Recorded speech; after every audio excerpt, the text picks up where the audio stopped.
ব্রুনাইয়ের সুলতান ও প্রধানমন্ত্রী শেখ হাসিনার দ্বিপক্ষীয় বৈঠক, 7টি সমঝোতা স্মারক সই। বিকেলে দুই দেশের ব্যবসায়ীদের মধ্যে বৈঠক। স্ত্রীর স্বীকৃতি চাইতে গিয়ে লক্ষ্মীপুরে আগুনের হামলার শিকার তরুণীর ঢাকা মেডিকেলে মৃত্যু, অভিযুক্ত স্বামী পলাতক।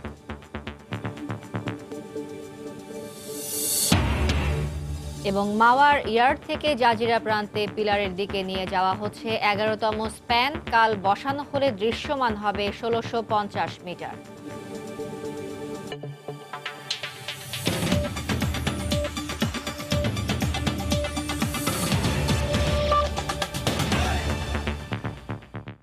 সময় সংবাদের সঙ্গে আছি আমি ফারজানা মুমু। ব্রুনাইয়ের সুলতান হাসান আল বলকিয়ার সঙ্গে দ্বিপক্ষীয় বৈঠক করেছেন প্রধানমন্ত্রী শেখ হাসিনা। স্থানীয় সময় সকালে অনুষ্ঠিত এই বৈঠকে ব্রুনাই ও বাংলাদেশের মধ্যে 7টি সমঝোতা স্মারক সই হয়েছে। প্রধানমন্ত্রী শেখ হাসিনার ব্রুনাই সফরের দ্বিতীয় দিনে স্থানীয় সময় সকাল 11টার কিছু পরে সুলতানের প্রাসাদ ইস্তানা নুরুল ইমানে বৈঠকে বসেন শেখ হাসিনা ও বলকিয়া। এ সময় দুই দেশের প্রতিনিধিদের নিয়ে দ্বিপক্ষীয় বৈঠক অনুষ্ঠিত হয়। বৈঠকে পারস্পরিক সহযোগিতামূলক 7টি সমঝোতা স্মারক সই হয়। এ সময় দুই দেশের সংশ্লিষ্ট মন্ত্রী ও নীতি নির্ধারকরা সমঝোতা স্মারকগুলোতে সই করেন।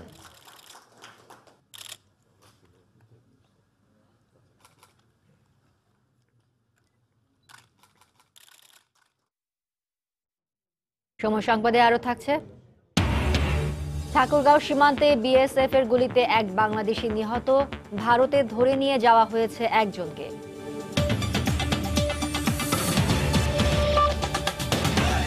পদ্মা সেতুতে প্রথমবারের মতো 1 মাসের মধ্যে বসতে যাচ্ছে দ্বিতীয় স্প্যান।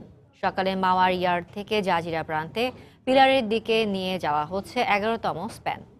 আগামীকাল এই স্প্যানটি বসানো হলে দৃশ্যমান হবে 1650 মিটারের পদ্মা সেতু। এর আগে চলতি মাসের 10 তারিখ 10ম স্প্যানটি মাওয়া প্রান্তে বসানো হলেও নতুন স্প্যানটি বসানো হবে আবারও জাজিরা প্রান্তে। প্রকল্প এলাকা ঘুরে এসে রিপোর্ট এহসান জুয়েলের। প্রস্তুত জাজিরা প্রান্ত। এই প্রান্তে আগে দৃশ্যমান 8টির সঙ্গে যোগ হতে যাচ্ছে আরও একটি স্প্যান। এই জাজিরা প্রান্ত দিয়েই শুরু হয় পদ্মা সেতুর স্প্যান বসানোর কাজ। নদীর 37 ও 38 নম্বর পিলারের উপর প্রথম স্প্যানটি বসানোর পর ধীরে ধীরে এখানে বসানো হয় আরও 7টি স্প্যান। মাঝে মাওয়া প্রান্তে একটি স্প্যানকে সাময়িক এবং একটি স্প্যানকে স্থায়ীভাবে বসানোর পর কাজ আবার ফিরে এসেছে জাজিরায়। 34 নম্বর পিলারের উপর আগেই স্প্যান বসানো আছে। এবার 33 নম্বর পিলারের সঙ্গে জোড়া লাগিয়ে বসানো হবে 11 স্প্যান। প্রস্তুত করে তোলা হয়েছে তাই পিলারটি। আনুষঙ্গিক সব আয়োজন সম্পন্ন করে ফেলেছেন প্রকৌশলীরা।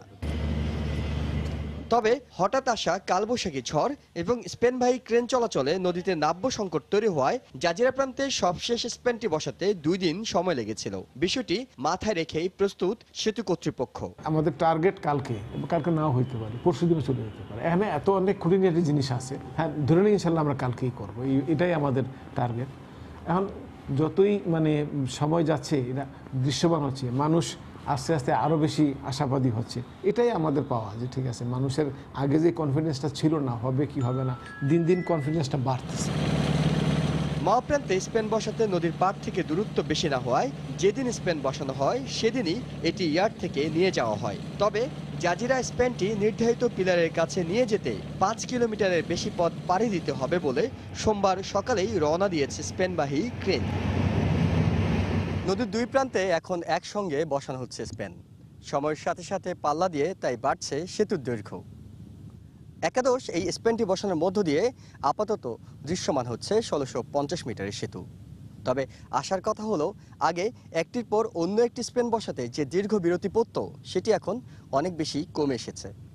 এহসান জুয়েল, সময় সংবাদ, জাজিরা, শরীয়তপুর। স্ত্রীর স্বীকৃতি চাইতে গিয়ে লক্ষ্মীপুরে আগুন হামলার শিকার তরুণী ঢাকা মেডিকেলে মারা গেছেন। এ ঘটনায় 2 জনকে আটক করা হলেও অভিযুক্ত স্বামী পলাতক রয়েছে। পুলিশ জানায় 1.5 বছর আগে মুঠোফোনের সম্পর্কের জেরে কমলনগরের আইয়ুবনগর এলাকার সালাউদ্দিনের সঙ্গে চট্টগ্রাম রাউজানের মেয়ে শাহিনুরের বিয়ে হয়। শুক্রবার বিকেলে স্ত্রীর স্বীকৃতি পেতে ওই এলাকায় যান শাহিনুর।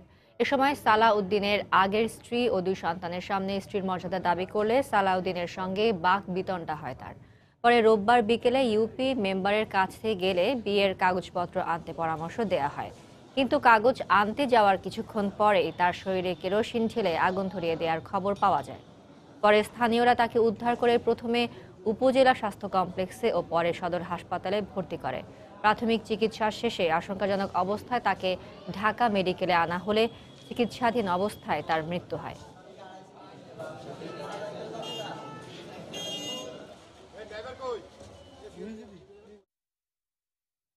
এদিকে ফেনীর সোনাগাজীতে আগুনে পুড়িয়ে নুসরাত জাহান রাফি হত্যাকাণ্ডে জড়িতদের দ্রুত বিচারের দাবিতে ফেনীতে মানববন্ধন করা হয়েছে।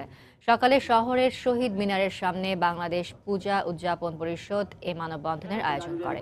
ধর্ষণমুক্ত নিরাপদ দেশ চাই, মা বোনদের নিরাপত্তা চাই এই স্লোগানে সংগঠনটির নেতা কর্মীরা ছাড়াও বিভিন্ন শ্রেণী পেশার মানুষ অংশ নেন। এ সময় বক্তারা এ ধরনের ঘটনার পুনরাবৃত্তি ঠেকাতে নুসরাত হত্যা সহ দেশব্যাপী নারী নির্যাতন ও ধর্ষণের ঘটনায় জড়িতদের দৃষ্টান্তমূলক শাস্তির দাবি জানান।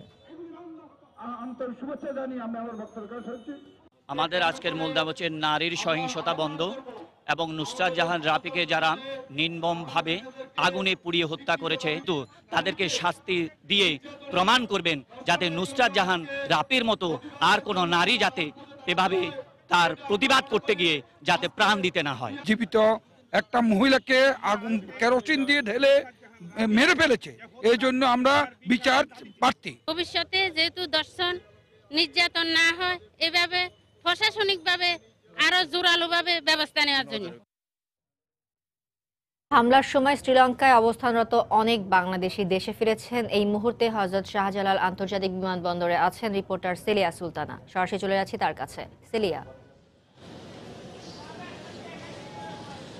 এখন পর্যন্ত যদি মোমো আপনাকে জানাতে হয়, এরই মধ্যে কিন্তু বাংলাদেশিদেরকে বহন করে নিয়ে আসা একটি শ্রীলঙ্কা থেকে একটি ফ্লাইট এসে পৌঁছেছে বাংলাদেশে। এটি যদিও 11টার দিকে বাংলাদেশে এসে পৌঁছানোর কথা ছিল, কিন্তু যারা হয়তো আসার কথা ছিল না তারাও কিন্তু অনেকে সকাল থেকেই কিন্তু এই ফিরে আসার বিষয়টির দিকে ব্যস্ত ছিলেন, যার কারণে এই ফ্লাইটটি কিছুক্ষণ বিলম্ব হয় এবং 12টা নাগাদ দেশটি এসে পৌঁছায়। এবং আপনাদেরকে যদি জানিয়ে রাখতে চাই, এখানে কিন্তু অনেকেই আছেন যারা যেই হোটেলগুলোতে হামলা হয়েছে সেখানে ছিলেন। এবং এই মুহূর্তে যদি এয়ারপোর্টের যে পরিস্থিতি সেটি জানাতে হয়, যে এয়ারপোর্টে কিন্তু গতকাল থেকে বাংলাদেশের এয়ারপোর্টে কিন্তু অতিরিক্ত যে নিরাপত্তা ব্যবস্থা নেওয়া হয়েছে সে বিষয়টি কিন্তু আমরা লক্ষ্য করছি। একদিকে যেমন আমরা দেখতে পেয়েছি বিশেষ করে বাংলাদেশের যে এয়ারপোর্টে যে এই বিমানবন্দরে ঢোকার মুখেই কিন্তু দেখা যাচ্ছে যে চেকিংয়ের মধ্যে পড়তে হচ্ছে এবং অতিমাত্রায় আমরা দেখছি অন্যান্য দিনের তুলনায়, স্বাভাবিকের তুলনায় অন্যান্য দিনের সে তুলনায় কিন্তু আইন শৃঙ্খলা এবং এখানে নিরাপত্তার বিষয়গুলোর দিকে কিন্তু প্রাধান্য দিচ্ছেন। এবং আমরা যখন এই টার্মিনালের দিকে আসি তখনও কিন্তু আমাদেরকে সিকিউরিটি চেকিংয়ের মধ্যে পড়তে হয়েছে। এছাড়া যারা এখানে আছেন, বিশেষ করে যারা বাইরে থেকে আসছেন, প্রত্যেকেই কিন্তু বাড়তি সময় দিতে হচ্ছে নিরাপত্তায় এবং তাদের যে চেকিংয়ের বিষয়গুলো আছে সেদিক থেকে। এবং আপনি জানেন যে গতকাল থেকেই এই বিষয়গুলো দিকে বাড়তি নজর রাখা হয়েছে, স্বরাষ্ট্রমন্ত্রী আমাদেরকে জানিয়েছিলেন। এবং তারপরে কিন্তু এখন পর্যন্ত এই বিষয়গুলো যদি জানাতে হয় এবং অন্যদিকে কেউ যেন এখানে, যেহেতু প্রতিটা মুহূর্তেই বিভিন্ন ফ্লাইট নিয়ে অনেক মানুষ আসলে এখানে আসা যাওয়ার মধ্যে আছেন, তারা যেন নিরাপদে যাওয়া আসা করতে পারেন সেই বিষয়গুলোর দিকে লক্ষ্য রেখেই কিন্তু এই নিরাপত্তা ব্যবস্থা নেওয়া হয়েছে। এই পর্যন্ত আমাদেরকে এটি জানিয়েছেন সিভিল এভিয়েশন কর্তৃপক্ষ। এই ছিল এখন পর্যন্ত আমার কাছে সর্বশেষ। শ্রীলঙ্কায় হামলার শিকার হয়েছেন এমন অনেক বাংলাদেশি আজ দেশে ফিরেছেন, সেই খবরে আমাদের বিমানবন্দর থেকে জানাচ্ছিলেন সেলিয়া সুলতানা। রাজধানীর বেদখল খাল উদ্ধার ও রক্ষণাবেক্ষণের দায়িত্ব নিতে চায় বিআইডব্লিউটিএ। সংস্থাটির দাবি, পানি প্রবাহ নিশ্চিত এবং নদীর সঙ্গে সরাসরি সংযোগ না থাকলে সচল হবে না খালগুলো। ওয়াসা এবং সিটি কর্পোরেশনের তুলনায় জনবল, অভিজ্ঞতা এবং যন্ত্রপাতির সক্ষমতা বিবেচনায় এই উদ্যোগ নিতে চায় তারা। বিষয়টিকে স্বাগত জানিয়ে ঢাকা ওয়াসার মন্তব্য, সাময়িকভাবে নয়, পূর্ণ দায়িত্ব নিতে চাইলে আপত্তি নেই। মিজানুর রহমান কবিরের রিপোর্ট। আগেও রাজধানীর বুক চিরে বয়ে যাওয়া ৬৫টি খাল দখল দূষণে হারিয়ে গিয়ে ২৬টিতে এসে দাঁড়িয়েছে। তবে এগুলোর বেশিরভাগই সুয়ারেজ লাইন হিসেবে ব্যবহৃত হয়, কোথাও বা অস্তিত্ব একেবারেই হারিয়েছে। অভিযোগ রয়েছে, খাল থেকে কঠিন বর্জ্য না তুলে কেবল ভাসমান আবর্জনা তোলার কারণে নাব্য থাকে না এগুলোতে। দখলমুক্ত করার নামে সাময়িক উচ্ছেদেও মেলে না কোনো সুফল। বিআইডব্লিউটি এর দাবি, উচ্ছেদ করে পার বাধাই করলে স্থায়ী রূপ পেতে পারে খালগুলো। উদ্ধারের অনেক কথা বলা হয়, কার্যকরী কিন্তু উদ্যোগটা নেওয়া হচ্ছে না। ঢাকা শহরের চারপাশের যে নদীগুলো বিআইডব্লিউটি এর নিয়ন্ত্রণাধীন, এবং এই নদীগুলোর সাথেই যেহেতু খালগুলো ঢাকা শহরের অভ্যন্তরে আন্তঃসংযোগ সৃষ্টি করছে, যানজট মুক্ত, পরিচ্ছন্ন, পরিবেশ সম্মত একটি শহর একটি উপহার দেওয়া সম্ভব যদি এই খালগুলোকে পুনরুদ্ধার করা যায়। আইনি জটিলতা, মালিকানা দ্বন্দ্ব সহ অন্য প্রতিবন্ধকতা দূর করতে বিশেষ উদ্যোগ না নিলে সময়ক্ষেপণ হবে। ঢাকার ভিতরে বিদেশের মতো অনেক ভেনিস বা ব্যাংককের মধ্যে করা হবে। দেখা যাক, আমরা যে সহযোগিতা বিআইডব্লিউটিএ দেওয়ার দরকার সেটা আমরা দিব। বিআইডব্লিউটিএ তাদের সবচেয়ে বেশি সংখ্যক ড্রেজার তাদের আছে, এক্সকাভেটর আছে, এবং এই ধরনের ইকুইপমেন্ট আমাদের আছে। আমরা কাজ করে যাচ্ছি, আমাদের সক্ষমতা আছে। ঢাকার খালগুলোর বেশিরভাগেরই মালিকানা রাজুক, সিটি কর্পোরেশন, জেলা প্রশাসন সহ কয়েকটি সংস্থার। তবে এগুলো দেখভাল করার দায়িত্ব ঢাকা ওয়াসার। সংস্থাটি চায় একক কোনো কর্তৃপক্ষের হাতে দায়িত্ব হস্তান্তর করতে। যদি মনে করা হয় যে বিআইডব্লিউটিএ মানে সক্ষমতা বেশি, তাহলে বিআইডব্লিউটি এটা নিয়ে নিতে পারে সবটা। আংশিক নিয়ে অংশীদারিত্বের মাধ্যমে এই কাজটা সমাধান করা কোনোভাবেই আপনার সুচারুরূপে হচ্ছে না এবং হবেও না। 26টি খালে উন্মুক্ত অংশ রয়েছে মাত্র 72 কিলোমিটার। নৌযান চলাচল উপযোগী করতে গেলে বক্স কালভার্ট অপসারণের প্রয়োজনীয়তার কথাও জানায় বিআইডব্লিউটিএ। মিজানুর রহমান খবির, সময় সংবাদ, ঢাকা। ঠাকুরগাঁওয়ের সীমান্ত এলাকায় বিএসএফ এর গুলিতে এক বাংলাদেশি নিহত হয়েছেন। এ সময় আরও একজনকে ধরে নিয়ে গেছে বিএসএফ। বিজিবি জানায়, ভোরে একদল বাংলাদেশি হরিপুরের দনগাঁও সীমান্ত এলাকায় অবস্থান করছিলেন। এ সময় ভারতের বসতপুর ক্যাম্পের বিএসএফ সদস্যরা তাদের লক্ষ্য করে গুলি ছোড়ে। এতে ঘটনাস্থলে সুমন নামে এক যুবক নিহত হন। পরে বাকিরা পালিয়ে গেলেও মাসুদ নামে অপর এক যুবককে আটক করে নিয়ে যায় বিএসএফ। লাশ উদ্ধার করে ময়নাতদন্তের জন্য ঠাকুরগাঁও সদর হাসপাতালের মর্গে পাঠানো হয়েছে। এদিকে গুলি ও আটকদের প্রতিবাদ জানিয়ে বিএসএফকে পতাকা বৈঠকের জন্য চিঠি দিয়েছে বিজিবি। নারায়ণগঞ্জের গ্যাস সিলিন্ডারের লিকেজ থেকে অগ্নিকাণ্ডে 2 জন মারা গেছেন। এ ঘটনায় 2 জন দগ্ধ এবং আহত হয়েছেন আরও 2 জন। ভোরে রূপগঞ্জ উপজেলার ভুলতা ইউনিয়নের সাউঘাট এলাকায় এই ঘটনা ঘটে। ফায়ার সার্ভিসের কাঞ্চন স্টেশনের ইনচার্জ আব্দুল মান্নান জানান, ভোররাতে স্থানীয় ওয়াসিম মিয়া নামের এক ব্যক্তির 3 তলা বাড়ির নিচ তলায় গ্যাসের সিলিন্ডারের লিকেজ থেকে হঠাৎ আগুন লেগে যায়। এ সময় ফ্ল্যাটের বাসিন্দারা দগ্ধ হন। পরে স্থানীয়রা গুরুতর অবস্থায় 6 জনকে উদ্ধার করে ঢাকা মেডিকেলে নিয়ে আসে। এ সময় কর্তব্যরত চিকিৎসক 2 জনকে মৃত ঘোষণা করেন।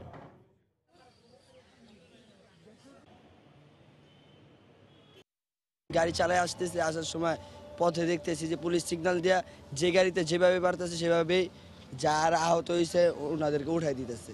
উঠাই দেওয়ার পর আমি ভুলতা গাউসিয়া থেকে এই যে ওনাদেরকে ঢাকা মেডিকেল আনলাম।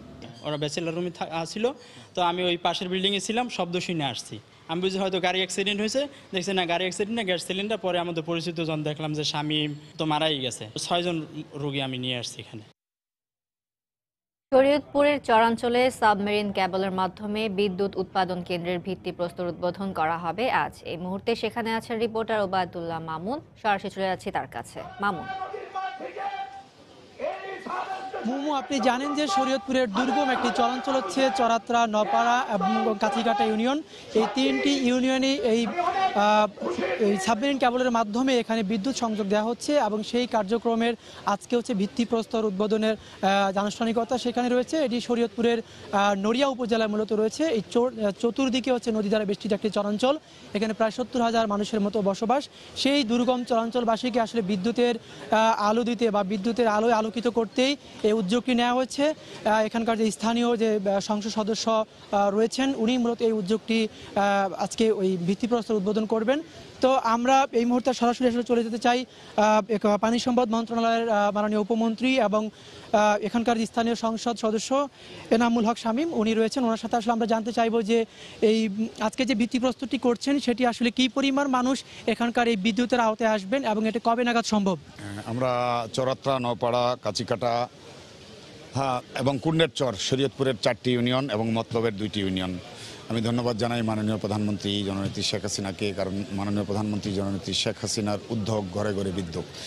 গত 10 বছরে বাংলাদেশে বিদ্যুৎ সমস্যার অনেক সমাধান হয়েছে। এটা বিচ্ছিন্ন একটি চরাঞ্চল, সাবমেরিন কেবল দিয়ে আমরা মুন্সিগঞ্জ থেকে নিয়ে আসছি এবং আমাদের যে পরিকল্পনা রয়েছে, এখানে পল্লী বিদ্যুৎ উন্নয়ন বোর্ডের মেম্বার সাহেব উপস্থিত আছেন। আজকে আমরা এটা উদ্বোধন করলাম। 200 কিলোমিটার লাইন এখানে যাবে। আমরা সেপ্টেম্বরের মধ্যে তাদের পরিকল্পনা রয়েছে, আশা করি সেপ্টেম্বরের মধ্যে কাছিকাটায় কিন্তু অলরেডি বিদ্যুতের বাতি গত সপ্তাহে আমরা জ্বালিয়ে দিয়েছি, কারণ কাজ আগেই আমরা শুরু করেছি। আনুষ্ঠানিকভাবে আজকে এখানে 10 মেগাওয়াটের সাবস্টেশন আমরা উদ্বোধন করলাম। একটু পরেই নওপাড়ায় সাবমেরিন কেবল আমরা উদ্বোধন করব। আমরা আশা করি সেপ্টেম্বরের মধ্যে ইনশাল্লাহ এই চরাত্রা, নওপাড়া, কাছিকাটা এবং জাজিরার কুণ্ডের চরের 4টি ইউনিয়নে আমরা বিদ্যুতের বাতি জ্বালাতে পারবো এবং সাবস্টেশনে যে 10 মেগাওয়াট বিদ্যুৎ উৎপন্ন হবে সেটা এই 4 ইউনিয়নের চাহিদা পূরণ করেও আমরা অন্য জায়গায়ও সেটাকে দিতে পারবো। আপনাদের ধন্যবাদ। হ্যাঁ, যেমনটি শুনছিলেন যে মোমো আগামী সেপ্টেম্বরের মধ্যে আসলে এই চরাঞ্চলে জেগে উঠবে বিদ্যুতের আলো, যেটি আসলে মুন্সিগঞ্জ পল্লী বিদ্যুৎ সমিতি থেকে সাবমেরিন কেবলের মাধ্যমে অর্থাৎ পদ্মার তলদেশ দিয়ে এই চরাঞ্চলে পৌঁছে যাবে বিদ্যুতের আলো। মোমো। শরীয়তপুর থেকে বিদ্যুৎ উৎপাদন কেন্দ্রের ভিত্তিপ্রস্তর উদ্বোধনের সবশেষ খবর জানাচ্ছিলেন রিপোর্টার ওবায়দুল্লাহ মামুন। এই পর্যায়ে শীর্ষ সংবাদ জানিয়ে দিচ্ছি আরেকবার। ব্রুনাইয়ের সুলতান ও প্রধানমন্ত্রী শেখ হাসিনার দ্বিপক্ষীয় বৈঠক, 7টি সমঝোতা স্মারক সই। বিকেলে 2 দেশের ব্যবসায়ীদের মধ্যে বৈঠক। স্ত্রীর স্বীকৃতি চাইতে গিয়ে লক্ষ্মীপুরে আগুনের হামলার শিকার তরুণীর ঢাকা মেডিকেলে মৃত্যু। অভিযুক্ত স্বামী পলাতক।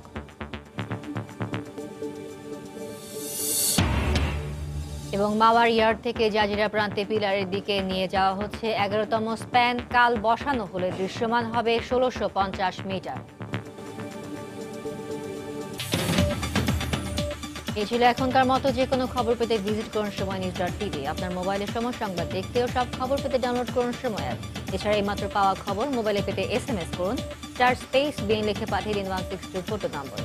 সঙ্গে থাকুন সময়।